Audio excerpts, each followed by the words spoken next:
আজ আমি আপনাদেরকে খুবই গুরুত্বপূর্ণ একটি বার্তা দিব, শোনাবো। আশা করি মন দিয়ে শুনবেন।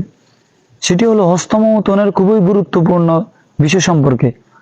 তার মধ্যে একটি হলো যে হস্তমৈথুনের মাধ্যমে যে ক্ষতি হয়, সবচেয়ে বড় ক্ষতিটা সেটি হলো যে আপনার চেহারার সৌন্দর্য নষ্ট হয়ে যাবে।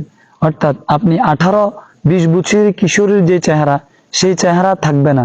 আপনার চেহারার মধ্যে 25-30 বছর বয়সী মানুষের যে চেহারার চাপ, সেই চাপটা আপনার চেহারার মধ্যে চলে আসবে। 2 নাম্বার হলো যে ক্ষতিটা সবচেয়ে বড় ক্ষতি, আর এই ক্ষতিটা খুবই গুরুত্বপূর্ণ। সেটি হলো যে আপনি বিয়ের পর বাবা না হওয়ার সম্ভাবনা খুবই বেশি। কারণ হলো হস্তমৈথুনের মাধ্যমে যে বীর্য বের হয়, সেই বীর্যের মাধ্যমে আপনার অনেক শুক্রকীট নষ্ট হয়।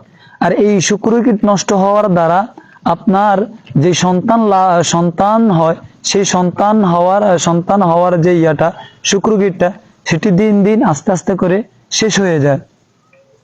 তো আমি বলবো, আপনি যদি এই হস্তমৈথুনের সাথে যদি জড়িত থাকেন, তাহলে দয়া করে সেটি থেকে নিজেকে বিরত রাখুন।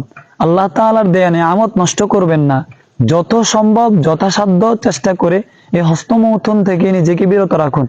আর ভিডিওটি যদি ভালো লাগে তাহলে অবশ্যই মন থেকে শেয়ার করবেন, এবং যদি এই বিষয়ে যদি কোনো জানার থাকে তাহলে ইনবক্স আসবেন।